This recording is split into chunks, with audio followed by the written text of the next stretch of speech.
तुम्हाला माहिती आहे का? मेष राशीसाठी हे येणारे 46 दिवस म्हणजेच 18 ऑक्टोबर ते 3 डिसेंबर हा जो काळ आहे ना, तो काय बदल घेऊन येणार आहे किंवा कोणकोणत्या गोष्टी घडणार आहेत आणि हे सगळं कशामुळे घडणार आहे? हे जे 46 दिवस आहेत हे मी तुम्हाला का महत्त्वाचे आहेत असं सांगत आहेत. तर याचा सगळा उलगडा मी तुम्हाला आता सांगणार आहे. अचानक तुमच्या आयुष्यामध्ये काहीतरी मोठं घडणार आहे. घरामध्ये सुख, धनप्राप्ती, प्रतिष्ठेचा झगमगता काळ सुरू होणार आहे. होय, कारण का तर गुरु महाराज म्हणजेच गुरु जो ग्रह आहे तो आता तुमच्या चतुर्थ भावामध्ये येणार आहे. म्हणजेच आत्ता सध्या गुरु हा खूप मोठा राशीबदल करणार आहे फक्त 2 किंवा 1.5 महिन्यासाठी. आणि याच्यामध्ये पण खूप मोठी उलाढाली किंवा गडबड होणार आहे. प्रत्येक या 12 राशींवर परिणाम होणार आहेत. तर ते आपण आता पाहणार आहोत. आणि हा जो बदल आहे ना, तो घेऊन येणार आहे तुमच्यासाठी सुख, संपत्ती आणि सन्मानाचा नवा अध्याय. पण या गुरुच्या दृष्टीमागे पण लपलेला आहे एक गूढ परिणाम, जो तुमच्या आयुष्याचा प्रवाहच बदलणार आहे. तर मग चला आता आपण पाहूयात की 18 ऑक्टोबर ते 3 डिसेंबर या काळामध्ये मेष राशीच्या जीवनामध्ये काय काय उलथापालथ होणार आहे.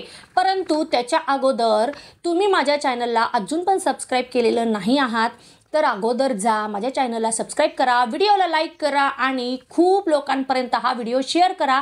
कारण खूप लोकांना माहिती नसतं की काय होतं किंवा काय नाही, किंवा आपण एक संधी शोधत असतो किंवा आपण एक शुभ दिवस शोधत असतो, काहीतरी आयुष्यामध्ये नवीन करायचं असतं. तर त्याच्यासाठी हा व्हिडिओ किंवा पुढे येणारे सगळे 12ही राशीचे व्हिडिओ तुम्हाला खूप उपयोगी पडणार आहेत. तर तुमच्या मित्रमैत्रिणींना, नातेवाईक मंडळींना, जवळच्या प्रत्येक व्यक्तींना प्लीज हे व्हिडिओ शेअर करा आणि सबस्क्राईब करायला विसरू नकात. आणि शेवटपर्यंत नक्कीच राहा माझ्यासोबत, कारण शेवटी खूपच महत्त्वाचं इंटरेस्टिंग एक गोष्ट मी तुम्हाला सांगणार आहे. तर आता आपण बघूयात की हे 46 दिवस तुमच्या आयुष्यामध्ये कोणतं नवीन बदल घडवणार आहे. तर चला आता आपण सुरू करूयात. पहा, गुरु हा तुमच्या चतुर्थ भावामध्ये म्हणजेच सुखस्थानामध्ये बसलेले आहेत किंवा विराजमान आहेत. मग त्याच्यामुळे तुमच्या आयुष्यात काय घडणार आहे? तर पहा, गुरु तुमच्या चतुर्थ भावात असल्यामुळे घरगुती जे सुख आहे, जे लक्झरी वस्तू आहेत, म्हणजे जे चौथं जे स्थान असतं ना, ते लक्झरी स्थान पण म्हणतात. सो त्या गोष्टी तुम्हाला सगळ्या मिळणार आहेत. आईकडून सुख मिळणार आहे, कारण त्याला मातृस्थान पण म्हणतात. आईच्या बाबतीमध्ये जे काही तुम्हाला करावयाचं होतं ते पण तुम्ही करू शकतात. एखादी तीर्थयात्रा म्हणा किंवा एखादा दागिना म्हणा किंवा जे काही तुम्हाला तुमच्या आईसाठी करायचं आहे, मातृसाठी करायचं आहे, ते पण तुम्ही करू शकतात. सोबतच एक वेगळीच प्रकारची मनशांती तुम्हाला मिळणार आहे. नवीन घर किंवा एखादं वाहन खरेदी करण्याच्या तुम्ही विचारात होतात ना, तर यस, आत्ताच हा तो काळ आहे. नक्कीच तुमचं वाहन खरेदीचं स्वप्न आणि नवीन घरामध्ये शिफ्ट व्हायचं जे स्वप्न आहे ना, ते साकार होणार आहे. आणि लक्षात ठेवा, असं जर काही झालं तुमच्यासोबत ह्या 46 दिवसांमध्ये तर मला सांगायला अजिबात विसरू नका, कारण मला पण कुतूहल आहे की नेमकं तुमच्या म्हणजे मेष राशीवाल्यांच्या आयुष्यामध्ये काय काय घडू शकेल ह्या गुरुच्या राशी बदलामुळे. तर मला पण कुतूहल आहे, नक्कीच सांगायला मला विसरू नकात. मला पण जाणून घ्यायचं आहे आणि त्यामुळं आपण अजून कनेक्टेड राहूयात. तर शेत जमीन हे सुद्धा तुम्ही विकत घेऊ शकतात या म्हणजे या 1.5 महिन्यामध्ये. सोबतच प्रॉपर्टीशी संबंधित काही काम जर तुम्ही करत असाल तर त्याच्यामध्ये पण तुम्हाला भरपूर यश मिळणार आहे. मित्रमंडळींच्या भेटीगाठी होतील. सोबतच कुटुंबामध्ये सौहार्द, एकी आणि भावंडांमध्ये जे प्रेम आहे ते वाढीस लागणार आहे. आता गुरु हा तो जिथे विराजमान असतो तिथून 5व्या, 7व्या आणि 9व्या स्थानावर पूर्ण दृष्टीने पाहत असतो. म्हणजेच तो जिथे विराजमान आहे तिथे जसं तो फळ देतो ना, तसंच ते 3ही स्थानावर पण पूर्ण दृष्टीने फळं देतो, म्हणजे पूर्ण फळं तुम्हाला मिळतात. तर आता बघा, अष्टम भावावर गुरुची म्हणजे गुरु महाराजांची पूर्ण दृष्टी आहे आणि त्यामुळं काय होणार आहे तर तुम्हाला अचानक लाभ मिळणार आहे. अचानक लाभाचा हा काळ असणार आहे. अष्टम भावावर गुरुची पूर्ण दृष्टी असल्यामुळे अचानक धनलाभाची शक्यता खूप दाट दिसत आहे. नक्कीच जर तुम्हाला धनलाभ झाला तर मला सांगायला अजिबात विसरायचं नाही आहे. जोडीदारासाठी एखादा तुम्ही नवीन दागिना घेऊ शकाल. जर तुमच्या मनामध्ये इच्छा होती तर नक्कीच ही इच्छा पूर्ण होणार आहे. विशेष करून पहा, गुप्तविद्या, तंत्र, मंत्र, ज्योतिष अशा विषयांमध्ये आपोआपच नकळतच तुमचं मन किंवा त्याच्यामध्ये रस निर्माण होईल का कुणास ठाऊक, पण ह्या गोष्टी जाणून घेण्याचा तुम्ही प्रयत्न कराल.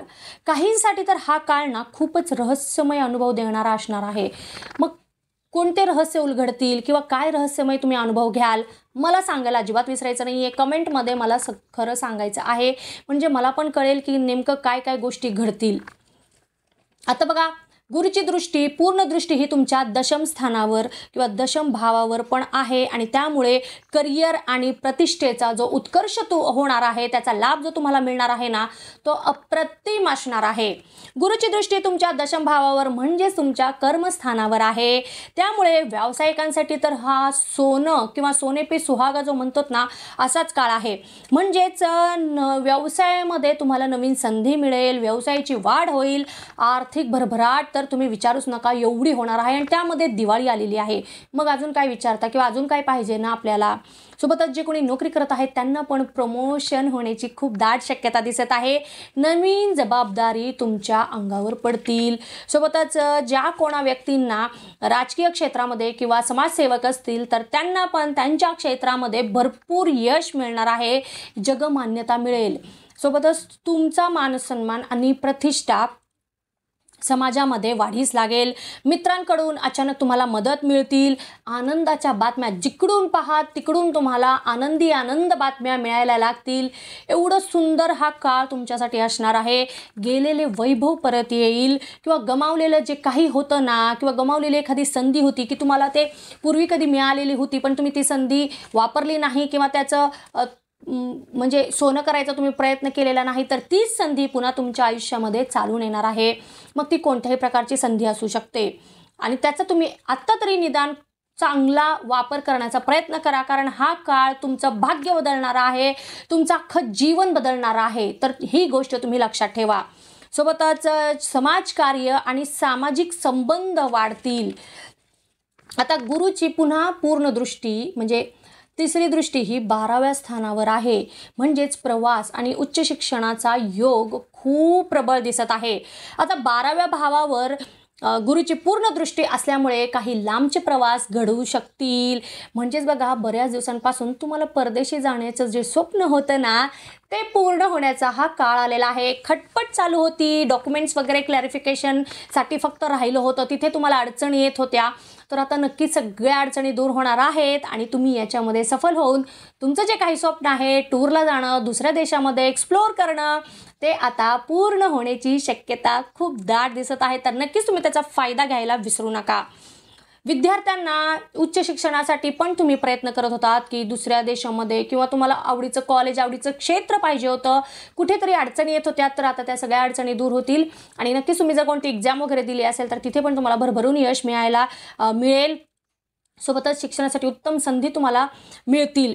धन अर्जित होईल, धनाचे वेगवेगळे सोर्सेस तुम्हाला दिसतील आणि तुमची प्रतिष्ठा ही समाजामध्ये उंचावणार आहे. असं म्हणा की मेष तुमच्यासाठी एक गोल्डन संधी घेऊन आलेला आहे. म्हणजे गुरु जो राशी बदल करणार आहे ना, तो मेष राशीसाठी एक गोल्डन संधी आहे असं म्हणायला हरकत नाही. तर बघा, मेष राशींच्या जातकांनो, हा गुरुग्रहाचा प्रवास आहे जो तुम्हाला सुख, समृद्धी आणि आत्मविश्वासाने झळाळून टाकणार आहे. पण लक्षात ठेवा, गुरु महाराज फळ देतात ते संयमाने, आणि म्हणूनच श्रद्धा ठेवा, प्रयत्न सुरू ठेवा आणि या वेळेचा फायदा घ्या. आणि हो, जर हे भविष्य ऐकून किंवा हे जे मी राशी बदलाचे परिणाम तुम्हाला सांगितलेले आहेत ते जर तुम्हाला सकारात्मक त्याच्याकडून तुम्हाला सकारात्मक ऊर्जा मिळाली असेल तर लगेचच चॅनलला सबस्क्राईब करायला विसरू नका, व्हिडिओला लाईक करा आणि जास्तीत जास्त लोकांपर्यंत शेअर करण्याचा प्रयत्न करा, कारण उरलेले अजून ज्या काही राशी आहेत त्यांच्याबद्दल खूपच गूढ आणि थरारक माहिती मी तुम्हाला देणार आहे. ही तर फक्त सुरुवात आहे. तर नक्कीच माझ्यासोबत शेवटपर्यंत तुम्ही राहिला त्याबद्दल धन्यवाद. आणि आता भेटूयात आपण पुढच्या व्हिडिओमध्ये. तोपर्यंत ओम नमः शिवाय, हर हर महादेव.